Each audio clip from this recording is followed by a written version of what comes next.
like what I'm currently doing right now. I get a lot of, I'm wonderfully surprised, and I thank all of you for supporting Hasbin Hotel. Yeah. A lot of Husky fans. I'm deeply grateful for that. Well, let's talk about your voice acting, which really began. I mean, you did a Ralph Bakshi Christmas cartoon. That was your first voice acting role. I thought that was. You played a saxophone. That was a while ago. But your first true voice acting role that we kind of know you for was Gargoyles. 1994, and then of course you're the voice of Spawn, Princess and the Frog, Coraline. You mentioned, Hasbin Hotel. What's it been like? I mean, I can't imagine that you ever planned when you got into acting that voice acting would even be something that would be a part of your career. Well, that's not really true. When I always loved cartoons and animation. I go back to Mighty Mouse. I don't know if any of you know that. But I was always interested. I loved documentaries, and I loved those guys voicing those things. William Conrad, John Forsythe, Lauren Green. These guys fascinated me. Yeah. I loved listening to them, and I always felt like I want to do that. There's a guy. I still am looking forward to having my own, Wild Animal Kingdom show. But I think his name was Marlon Perkins. Yeah. Anyone remember that?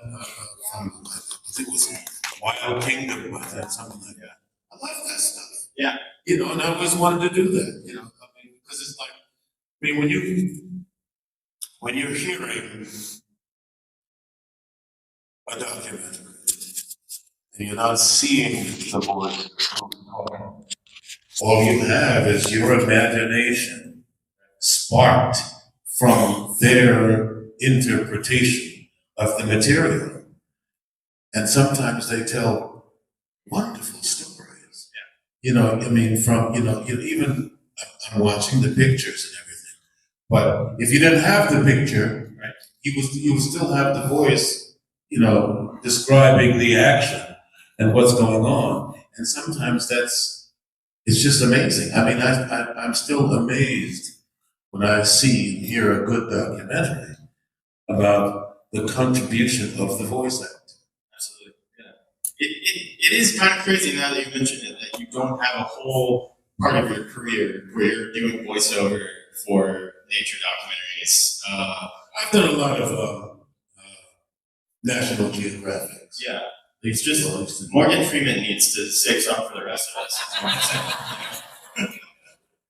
And kind of transitioning into your live action work. Your work with John Carpenter. I know there's a lot of John Carpenter fans. That kind of double feature of The Thing and They Live is just unmatched. Can you kind of talk about your collaboration with Carpenter? The Thing was my first movie, so.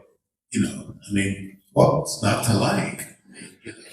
From my vantage point, I was fascinating.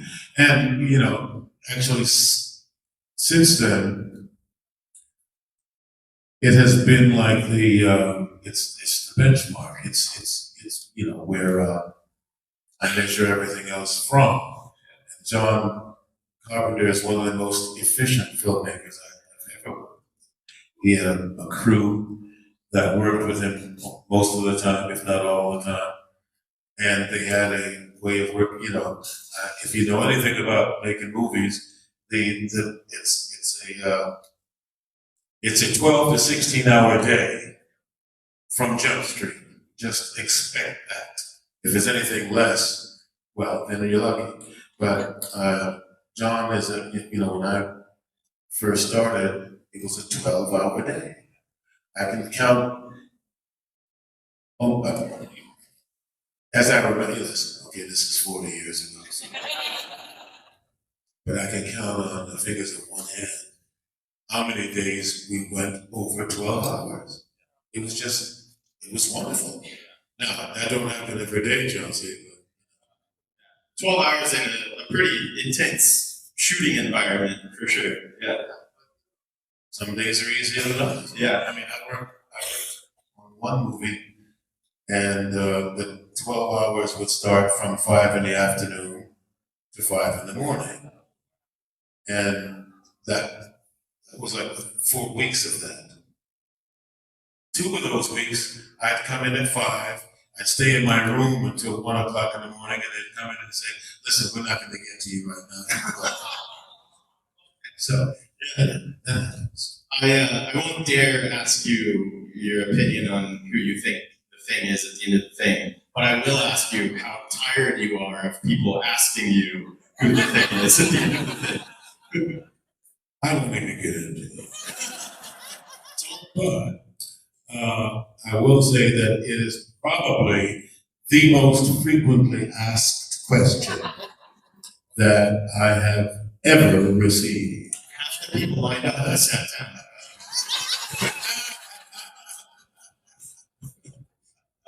Let's talk about the fight scene in They Live, which I understand was choreographed and supposed to be shorter, but somehow ended up as a 5-minute, 20-second nonstop fight scene.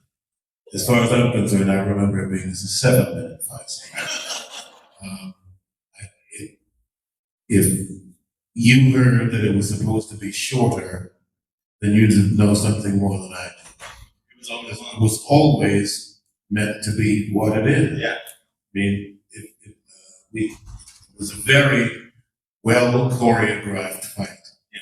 It was, I mean, every move was choreographed, it was planned. Yeah. You know, what was great is I'm working with Roddy Piper, right? It was, yeah. It's, you know, I mean, he showed, you know, he was really wonderful at showing me how to sell it.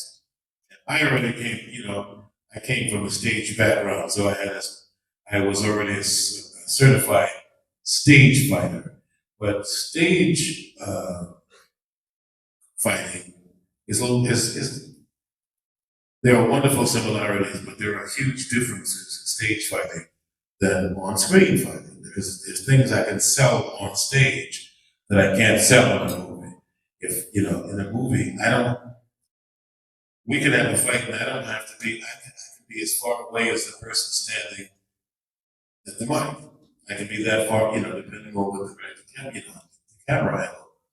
I don't have to be close to you, but depending on that camera angle, if I'm that far away, then it doesn't look like much. Yeah. But I can, you know, on stage, you know, like, again, it's all about the angle, because from you know, on the stage, if it's a proscenium, I only have this perspective to worry about.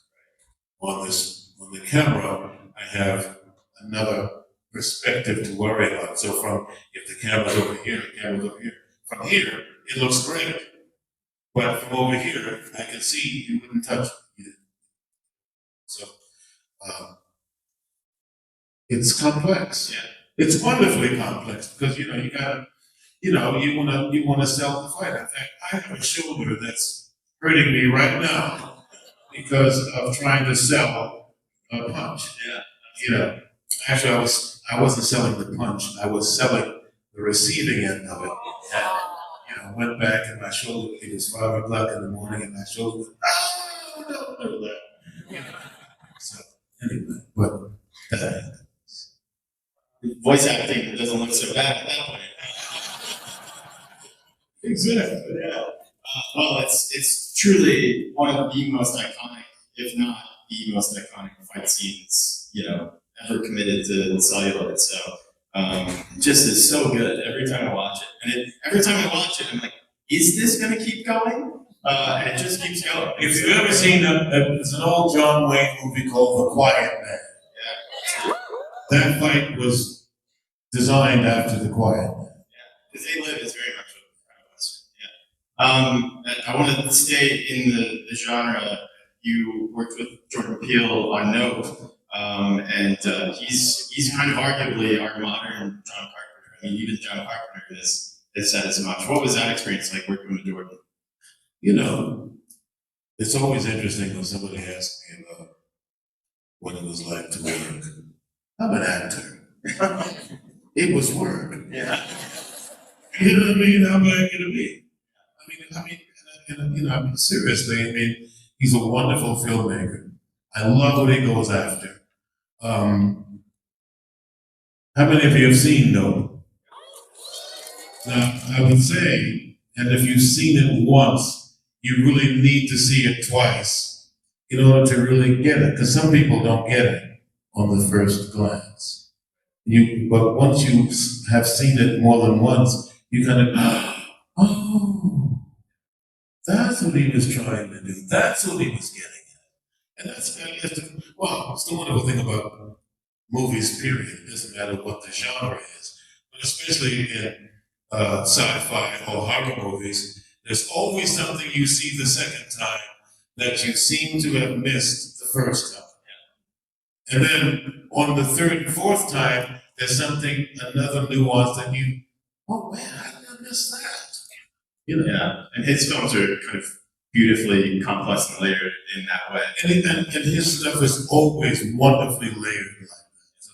Absolutely. Well, last question for me, and then we'll take it out to you. I want to ask about your humble beginnings on Mr. Rogers' Neighborhood with Keith the Handyman.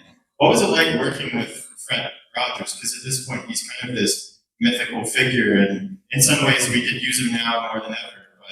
But Mr. Rogers was probably one of the kindest human beings I have ever come across. He was a Presbyterian minister, and his ministry was to children between, I think, 4 and 8, something like that. But it was to children, and he was marvelous. Because if you look at it today, he didn't condescend to to children. He didn't, he spoke to them the way he would speak to you. It was similar, but it was direct. I was in an episode called War and Peace, where he talked to children about conflict and how wars are started by misunderstandings between grown-ups. And instead of talking it out, they go to battle. And it was exquisitely done. I mean, it was tasteful, it was smart, it was, it was just wonderful, because it was a great explanation about how wars get started over very simple misunderstandings. And I think about it now in my life as far as conflict is concerned, when I'm about to have an argument, especially with my wife. and does it have to escalate? And it usually does not. It usually entails somebody's ego getting out of whack, and the other person just letting logs being thrown on that fire. But I think I refer back to that episode because I don't have to throw logs on them. Yeah, but I think he taught so much of us, and it's still teaching so much of future generations those same principles. I mean, it's incredible how his legacy is lived on. If you haven't seen it, go watch an episode of Mr. Rogers, and it'll just, especially if you have kids, and it will teach you something about communication. Yeah, you'll be a better person for it too. All right, let's take it out to you. What's your name? It's Paula. My question I have to is, throw logs on them. Yeah. the recent I release think he of taught so much of us, and it's still teaching so much of future how generations. artists feel Those same taken principles. over. I have to throw logs on them. Yeah, legacy is lived on. I think he taught so much of us, and it's still teaching so much. If you haven't seen future it, generations. go watch an episode of Those Mr. same Rogers. principles. And it'll just, How especially if you have kids kids. It if you haven't seen, can't say that, go watch an episode of Mr. Rogers. You'll get better, especially if you have kids. Alright, let's take it out of today. Just deep respect for him. It will teach you something about animation. When you get a fan, for 15. Alright, let's take it out to you. What's your name? How did it feel? My question is, with such a good response of the embodying the spirit of what he created. how did it Trying to feel? imitate him. Kind of taking over But you know, it's like piece of the story. I can't say that that's a great, you're handed the baton, you take, you know, you run, but it was a wonderful act. You have the deepest respect for him. I can't say that that's great, and all I can do is move and you come in, watch some episodes, but it was a wonderful act. What has deep respect for him, and feel the vibe and the spirit. You come in, he was trying to embody the spirit of what in that creation. Who is this? I wasn't trying to imitate him. I didn't really like him. You know, but if it was like you to embody the spirit of what he created. Just let us hear was trying to imitate handed the baton. You take the baton, you want like your part, and you do the really, that's, you know, your head and your tongue. You watch some episode, you run your part of the art. So you do the rest previously. And that's, you know, feel all I can do is go back, watch these episodes. And that's what he was previously. And it was like a feel of vibe and the spirit will continue to do things in that story. Just let us hear what you know. Hey, what's up? We'll continue to do preparations you were in going into a live action. It's not a lot different. Hey, what's up? I mean, to me, good acting is good acting. It's good acting. And then check out. You're not seeing me, you're seeing something. My voice is playing and then 2 times representing that. And so I'm just watching, and then you hear your voice, fantastic. You're saying personal. And then the animated Whatever it is. But it's about relationships. watch it, and then you hear your What is the voice, relationship he and has to whoever he's talking and to? the live action thing for that. And it's not all that different. To me, good acting is good acting. I still have to be the heart of the live action person and animated piece. So you're not seeing me, it's still you're seeing something. Because to me, good acting is good acting. Playing whoever get a glimpse of representing that. You're not seeing me, you're seeing something that you're seeing. My voice is playing, whatever it is. Sometimes representing the sounds that you hear.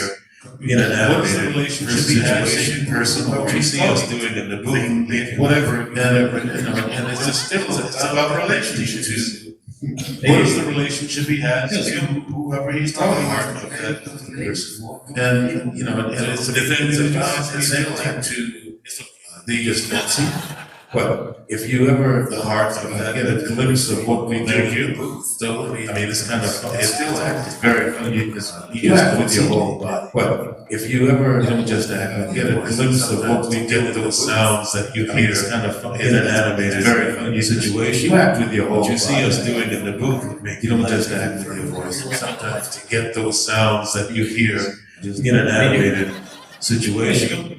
What you see us doing in the booth, making laugh with the thing that you see, Thank you. it's funny the director, like us, no, I need to get shorter. Okay, the thing that's longer, and it's supposed to be, the character is falling from, thank you, the ceiling to the floor, so you see us in the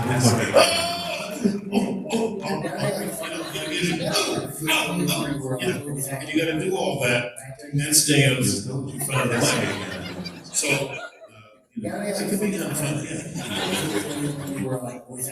or not, when you have to do it 3 times, because it's really off between, just like the director that do that again. Like I said, no, I need it to be shorter. Well, can you make that longer?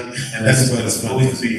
The character between is the director falling from, like I said, no, I need it to be shorter. Ceiling to the floor. And it's supposed to be the character is falling from, the ceiling to the floor, so you see us in other light.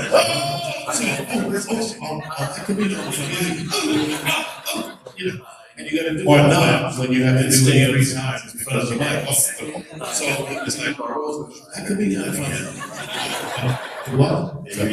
Or not when you have to do it 3 times because you gladly, it's like, go back to the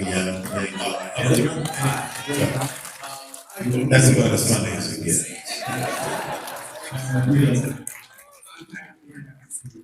Yeah, the young guys, I grew up on Cargo. Seeing a person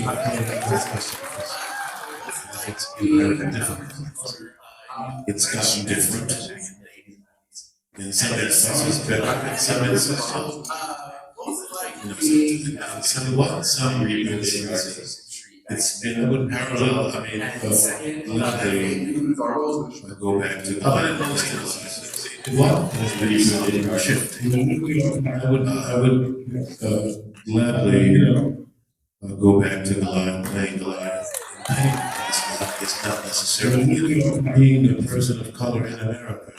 It's not necessarily inherently difficult, easy. Being gotten different. American in some instances better, in some instances shifts through the years. It's some different. Some it's changed different. It's been parallel. I mean, in some instances better, in some instances more intense. But in most instances, in some instances shifts. It's been parallel. I mean, or it depends on what neighborhood you're in. In some neighborhoods, but in most instances, those differences not necessarily talk about seem vast. It's not necessarily. The media is going to make it seem faster than it is. It's because in some communities, we have all kinds of people, have always had all kinds of people. It's not necessarily easy. But if you read about it in the paper, I didn't know Mary anymore again. Is it more shift hands for the year? So, you have to change your own experience. No, by your own experience. What neighborhood more and not all some neighborhoods what they say, because they lie. You all talk about it. They lie a lot. It depends on what neighborhood you're in. In some neighborhoods, those differences that we all talk about, see, it's very true about the difference that you want to see in the world. You have to make. You have to be that difference. If you don't like those things, then don't contribute to them. For me, the bottommost line is as difficult as it may seem. Just be the best human being you can be. That's not right. That's not right. That's just being a good person. And that, it's hard enough because people can get on your nerves. Your mama can get on your nerves sometimes, but the thing about your mother getting on your nerves, for the most part, you're not disrespectful to her. So if we can extend that to the people around us, I think the world would be better. I don't have to like you, but I also don't have to disrespect you.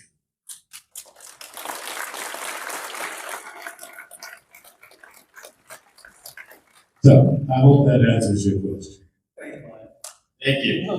Hi. Hello, sir.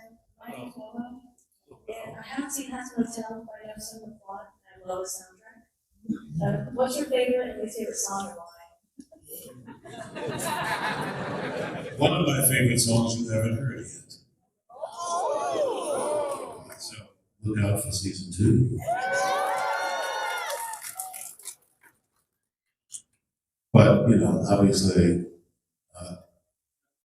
I didn't expect Loser Baby to be so be made so popular, but because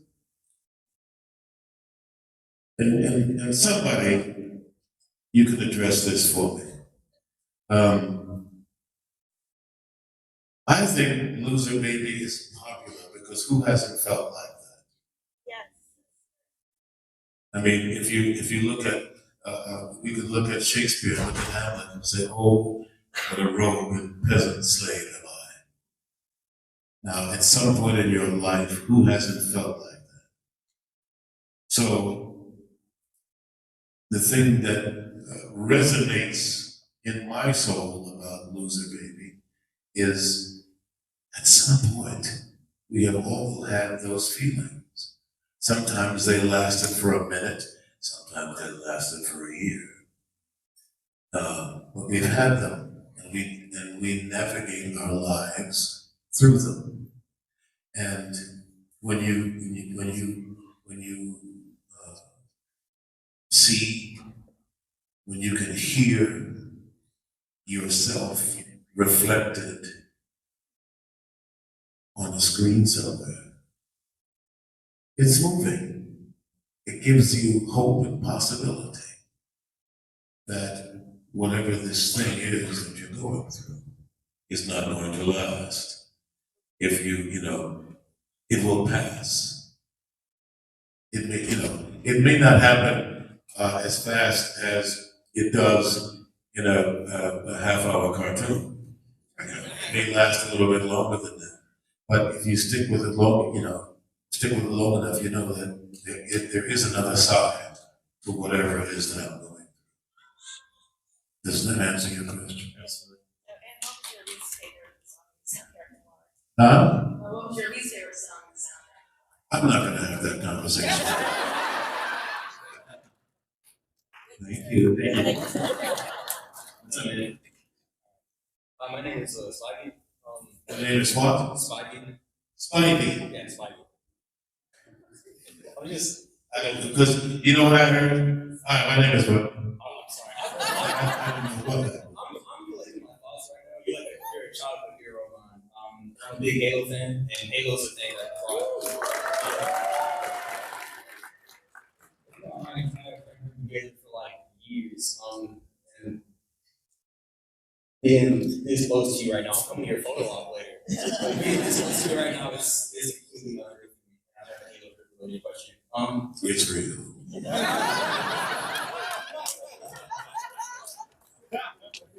It's as real as it gets. So, what was your favorite line as the arbiter, and what was your favorite game to record? I mean, that's hard to say. I mean, first of all, it was so long ago, I don't know. But I loved Were It So Easy in that moment. But they were, and I can't remember line for line. But do you remember when the worm turned for Master Chief and the Arbiter?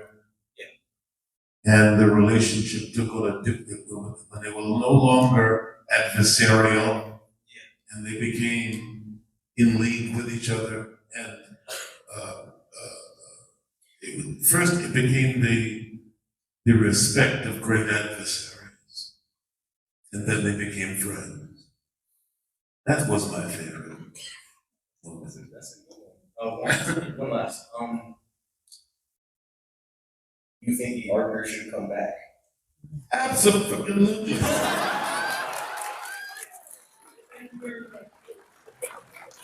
It's up to you guys. You have to write in, text in, get on the internet, say, hey, we want to come back. It makes a difference. Hey, what's up?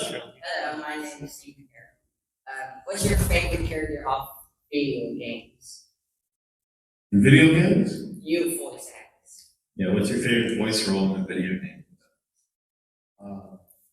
Well, certainly, the Arbiter is a big favorite. Awesome. Thank you. Happy late birthday. Thank you. I like what you said. I kind of look up to you very much. I've been since Princess of the Frog. Like, I'm not even joking. It's because that villain is my all-time favorite villain. I'm not even joking, man. Friends on the other side will always be like, Won't you shake the pulse in his hand?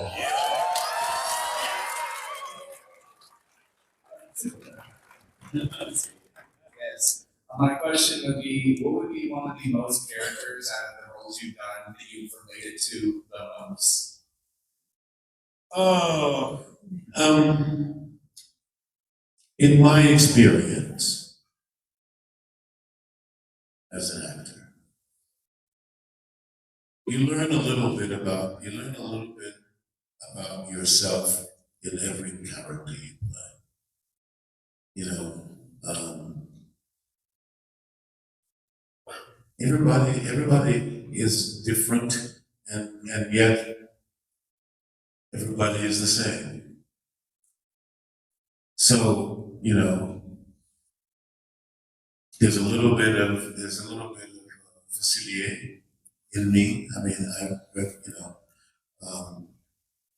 and then there's some aspects of Facilier that I'm really not. You know, I'm not seriously out to get you. You know, but I can certainly be as playful. I mean, I certainly, and I think you do. I think every time we play somebody, you learn something about yourself, and you learn something about life, which in turn helps me to be more tolerant of myself in the world and of other people. Because, you know, most of the time, let me put it like this. And this is the direct quote from Robert Neal, for those of you who know who he was. And he played Rafiki in the Lion King.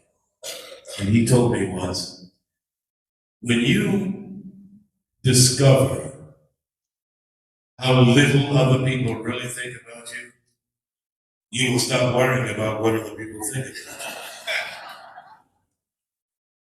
you. And you know, I take that to heart, actually. And at the same time, as I said before, you know, the respect that you give yourself is the respect that is also then reflected in the world. You don't have to like me. I don't give a kitty whether you like me. I do demand that you respect me. And I use loosely the term demand because I'm not gonna come with the kind of expectation that if you don't treat me like I think I want to be treated, that's disrespectful. Sometimes, you know, it just looks different on somebody else. I'm not really being disrespected. I'm just being treated differently than I thought I wanted to be. And many times, I don't want to be, I'd like you to judge me by my intention. Most of the time. But the truth of the matter is, I don't give a doggone what your intention is. It's what you do that counts. And that's what you can be held accountable for. So, it's not about lowering your expectation, but it is about not demanding that the world meet your expectations. You know, if we walk around with an open heart, then okay, there's going to be some subtle differences. There's going to be some vast differences. I'm just not going to make it about me. You know, every time you are disrespectful to me, most of the time it has nothing to do with me. You don't know me. When somebody flips you off on the freeway, do you think they're really thinking, hey, that's Bobby? You know, they don't really give a damn who you are. You could have been anybody. When you start taking it personally, and you're gonna, man, come on. Let it go. Thank you so much. I really appreciate it. All right, we've got about 10 minutes left. So we're gonna get through as many of these I'll try to keep it short. Hi, I'm Heather. I'm gonna ask about something that probably not a lot of people here will. But I'm a big Grey's Anatomy fan. And I don't know if you get asked often about your role in Grey's Anatomy. It was season 1, episode 6. So, and what are they, 19 seasons now? 21. You realize how long ago that was? Yeah. That role was a little different than a lot of other stuff you've done. Very. Yeah. Was it like what was cool about it that you were able to do it versus what you normally do? What was cool about it? First of all, I mean, like as you said, it was something very different than what I normally do. I really enjoyed that character because he reminded me of an actor who I know. You know, he's just another man that I know that was very much like him. So I got to, in my own imagination, I got to play him. I got to be that guy because I know that guy. When I'm playing, whoever I'm playing, what makes a difference to me is I'd like you to walk away from the experience, whether you like the guy or not. Sometimes, acting is my ministry. I used to want to be a preacher, and acting is my ministry.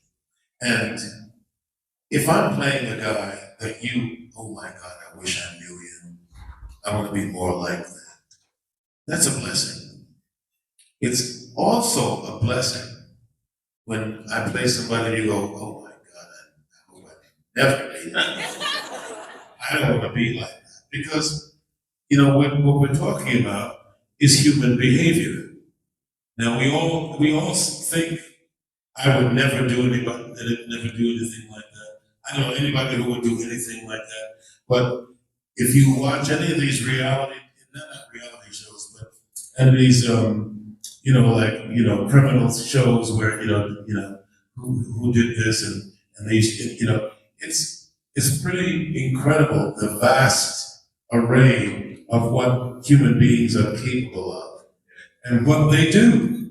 I mean, who would think of, killing their mother or killing your, hiring somebody to kill your ex-husband. People do that stuff.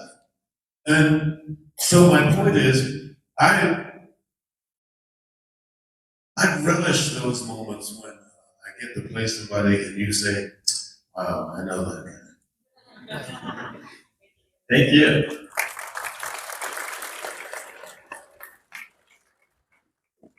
Hi, I'm Lauren. Someone stole my heart with those questions. So I want to do a softball. Do you have any insider information for us for Aspen Football Season 2? Of course. That you can actually tell us. Well, if I told you, I'd have to kill you. So, I have nothing that I can disclose. Thank you. Okay.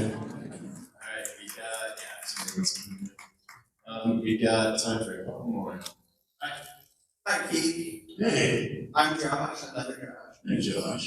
My question is, what's it like kind of playing a more over the top version of yourself like you did in Saints Row 4?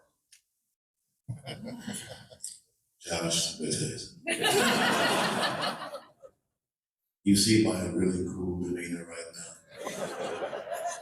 I ain't always like that. There are moments in my life that gets a little bit over the top. Get on my nerves or piss me off, and we'll see that. Or, sometimes I think something is very funny. But we have those moments, like that.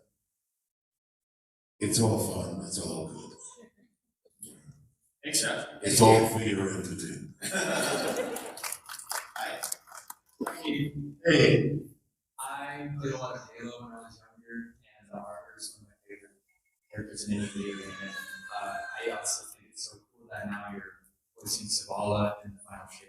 I was just curious if what is out of all the games you voiced, the one that you play the most? Oh, yeah, you play the games that you do? You'd be surprised how little games I really don't know that game. You know, I mean, I've never gotten past stage 3 and level 3 on Pac-Man. You know, it's just, you know, I find it horribly frustrating. You know, and when I can't, you know, one of the things that I do a lot is, you know, on your phone you can play those wood games. Well, there's TV. You know, so I'm gonna play the hell out of it because you know, and then you know, when like I think somebody asked me here about playing villains and playing bad guys. You see, well, I love that. I love that when I get to play a real asshole, a real terrible guy, because then I don't have to go home and kick the dog or beat my wife. I've already done that shit all. You know, I mean, it's called a play. I get to act, I get to do all that stuff, and I mean, you know, in a safe environment where I'm living in that world of make believe. So when I come home, I can try to be as nice a guy as I can possibly be. Because that's my job. I just want to be a nice guy. To kind of go with that question, is there anything that you do in particular to prepare for certain characters? Like, I know some actors will like try to set themselves into the mindset of that character, or try to like listen to music that reminds them of the character. Do you do anything like that? Sometimes, yeah. I mean, whatever. I mean, you know, and there's no. I think when people ask me that, or ask that question, you think for that question for different things. You know, sometimes I do listen to music. I mean, if I may play a character who's particular, you know, who particularly likes rap music. Now Keith doesn't listen to a whole lot of rap music, but if the character does, then I'm going to spend some time listening to the music that I think that he listens to. Because I want to, you know, I mean, depending on what the task is in the story being told, I want to know how that plays into it. So I'm going to explore that possibility. You know, the same thing would go for classical music or any, you know. You know, there's a guy that I play that is a big gambler. Horse racing. Just to get into the mindset to see what that's like. So yes, right? Is that the answer? Well, I'm going to end on this note. I believe in kind of speaking things into the universe and they happen. You know, you mentioned playing great villains, and you have voiced Mufasa at one point, taking over for James Earl Jones for the video game, and you're voicing Mufasa's father. At some point, and it will be a sad day, James Earl Jones will not be able to voice Darth Vader. I'm going to throw your name in the hat.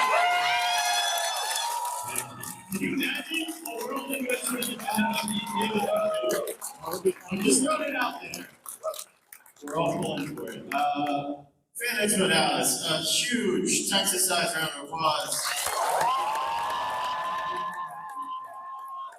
Moving back to this table, the rest of the day, and say hi. I'm sorry we didn't get through all your questions, but if you have one, swing by this table, say hi. Please exit through these doors here, and on your way out, keep it going for Mr. Keith David.